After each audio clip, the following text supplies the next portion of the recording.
I'm Mitch. I was 77 years old last May, which means I think I'm closer to 78 years old now. I'm in the best shape of my life. Been a carnivore for almost 2.5 years, faithfully. No cheating, none. It's changed my life. I'm here at the gym in my community on a rainy afternoon. I'm going to do a little workout, and I want to talk to you while I'm doing that about all the things that I do,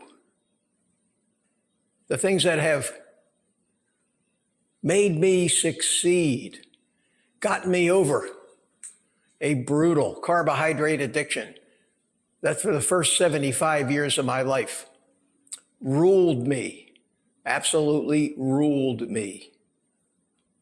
One of the things I do is exercise. I walk. I do moderate exercise. At my age, I think I have to concentrate on not hurting my joints, not trying to bulk up for bodybuilding competitions, but maintain enough muscle and strength to make sure that I don't suffer from the things that most people suffer from as they get older. A fall, break a hip. These are the things you have to watch out for. But for me, the most important thing is maintain muscle to make sure I maintain my strength and let my diet, let my nutrition take care of the rest. I'm going to cut during this video to a question that I answered on my morning coffee live stream that talks about what I think are the most important things. But for now, I'm going to do a little exercise. It feels good. And give you some idea at my age how I plan to live well into my hundreds. No illnesses, no medications, plenty of energy. Life is good. I'm going to start with some bench presses.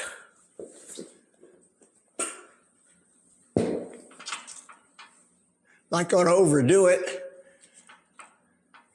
but I do want to feel it in my chest, triceps. This is a great exercise. Kind of like push-ups, only on your back.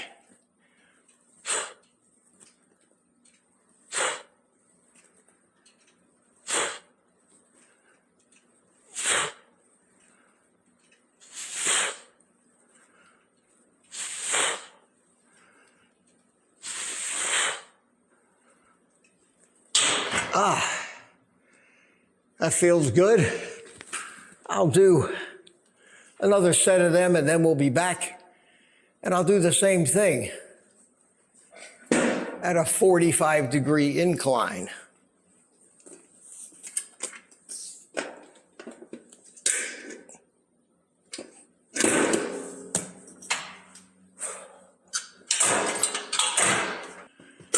This exercise is for the chest, and it brings in the shoulders too. An inclined bench press is, I think, one of the better upper body exercises.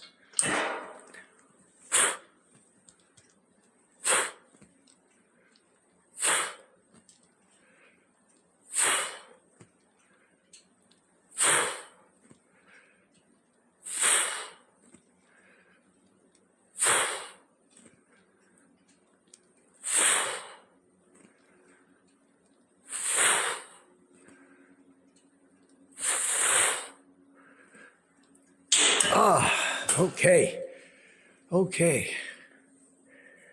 Next, after I do another set of these, I'll come back and we'll do just shoulders.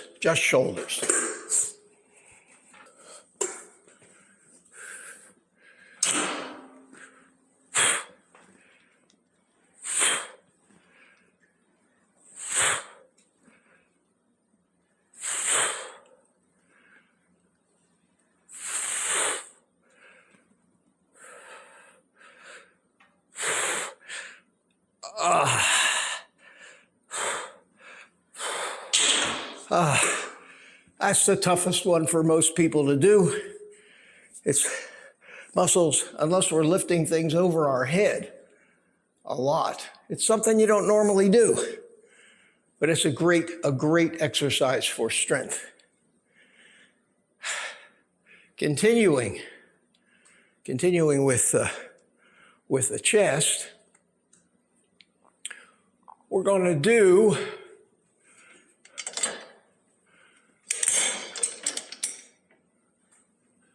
some flies.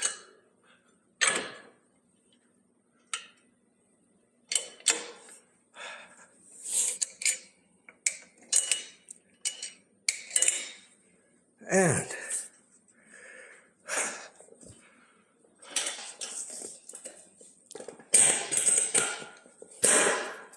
here we go.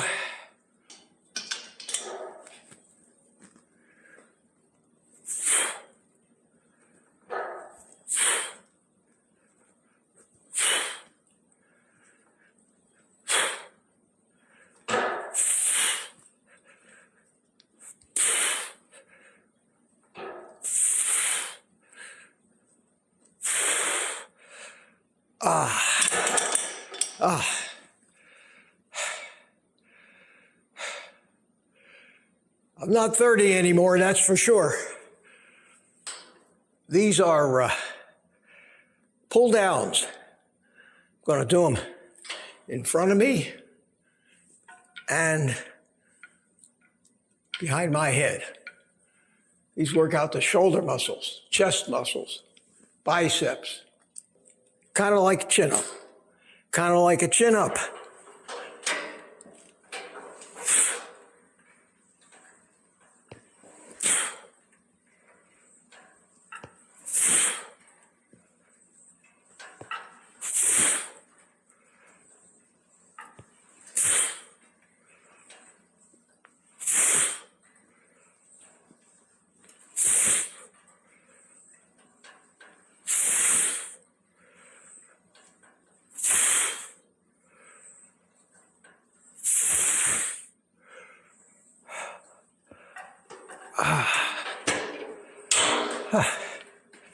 And while I catch my breath, let's cut away to a question I answered this morning on my live stream, which is a message you can't hear often enough. And I think that you'll benefit from hearing this, even if you have to hear it over and over. A few of the prime basic principles of how I execute the nutrition and diet part of this lifestyle. Enjoy it. Minus 8,000. I need help staying on carnivore. How do I get the willpower to stay on track? Oh, my friend, you've just asked a question that I've answered 1,000 times and have many videos on. And I would suggest that you watch my video.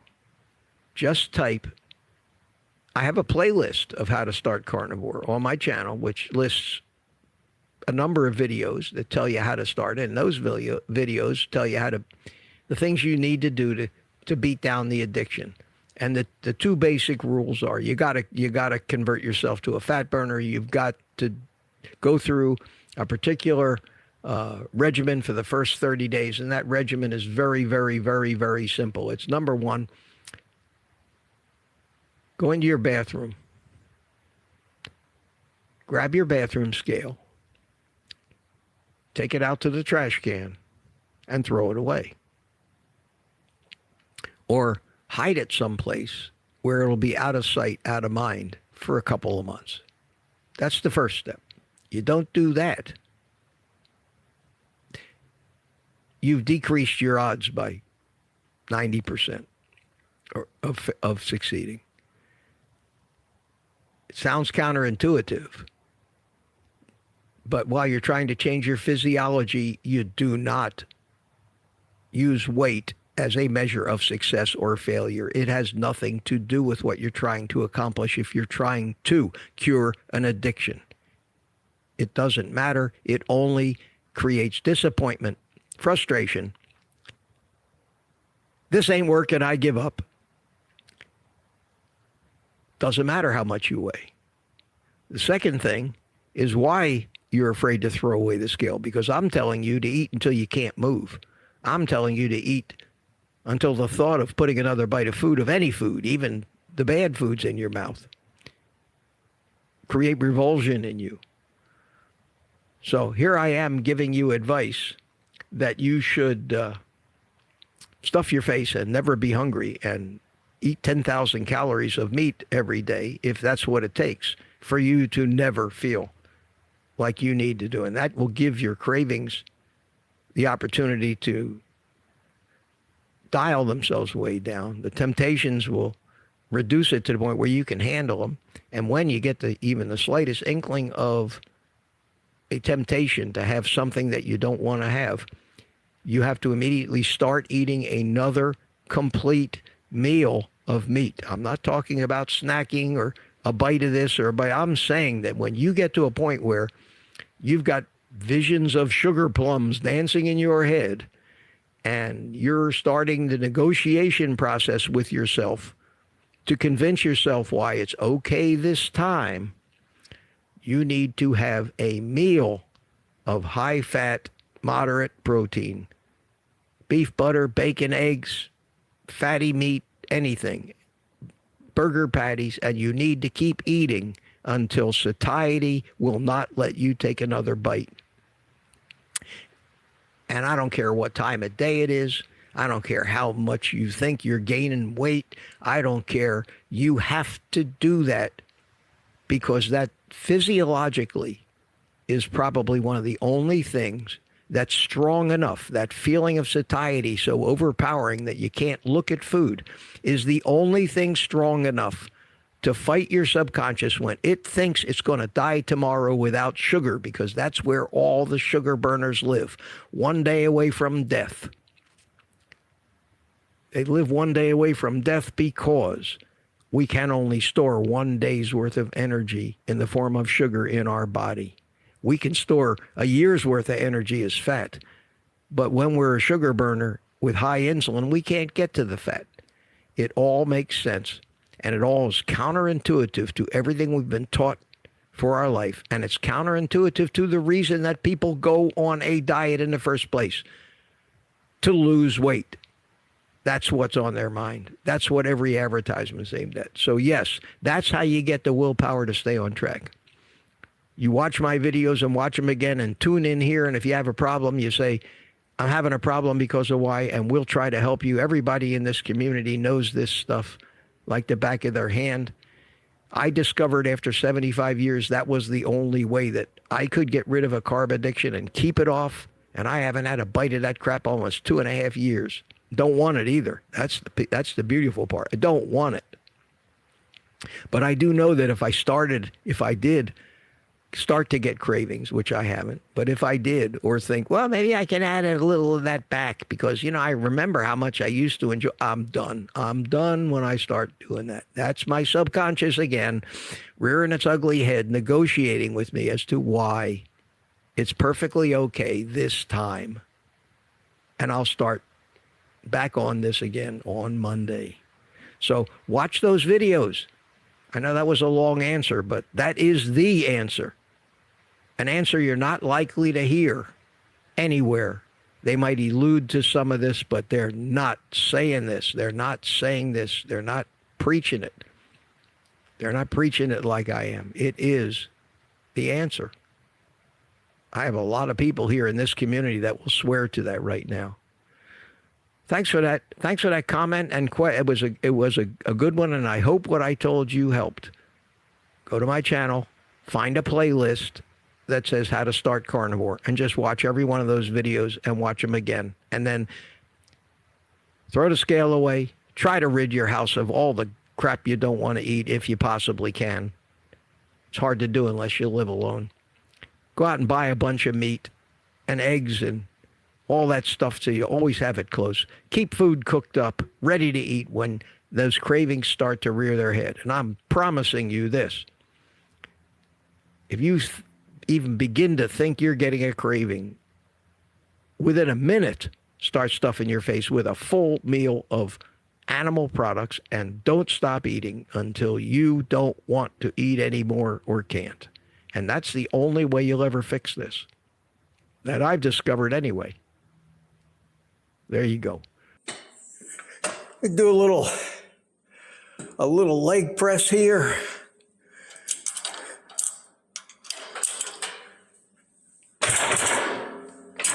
These are great.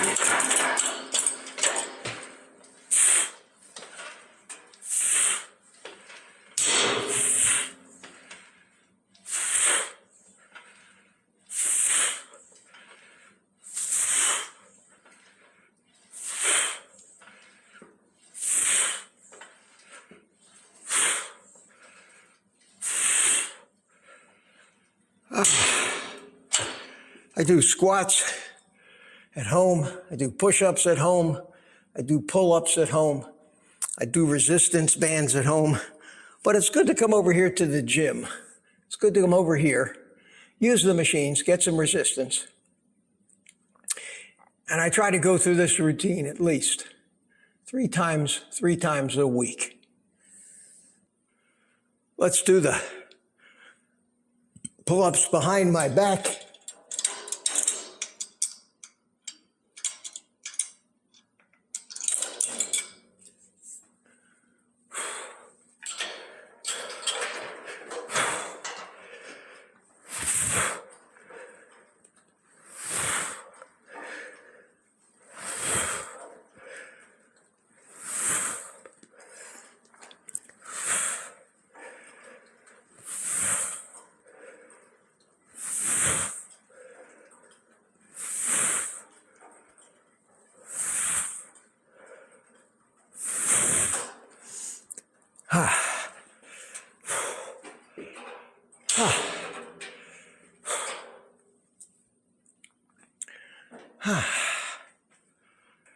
All right, let's get some dumbbells and do some curls.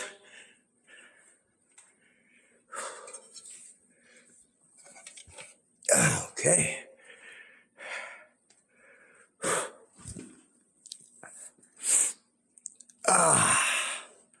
Here we are.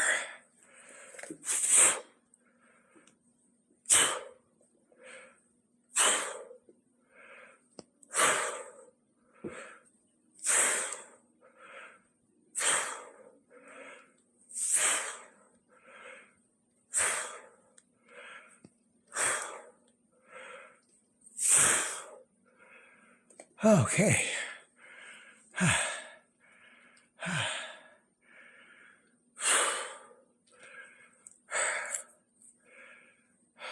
I don't know about you, but this makes me proud of myself. Makes me proud of myself. I don't work out like a teenager, but I do work out harder than most people anywhere close to my age. And if that's you, you should be proud. You should be just as proud to be able to do this.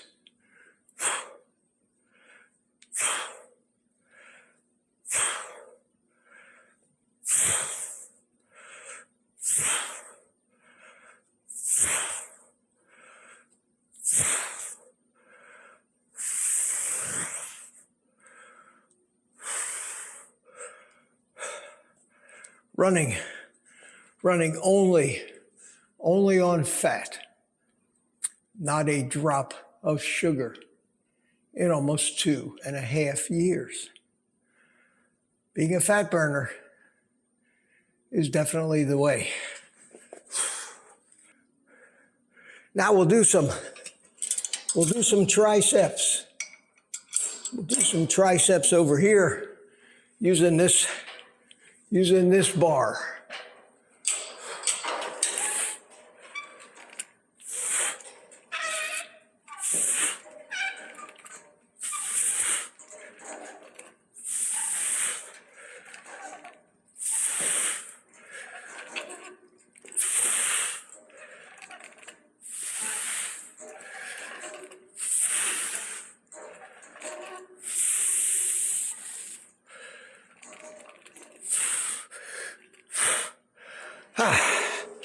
Okay. And that's all I really need to do here besides the exercises that I do at home. Only takes a few minutes. I know that I've worked out, got my heart rate up, did some resistance. Life is good. Well, I hope you enjoyed that, and I hope it was a little meaningful to you. I don't know about you, but join me in taking the rest of the day off. And like it says on my shirt, eat meat.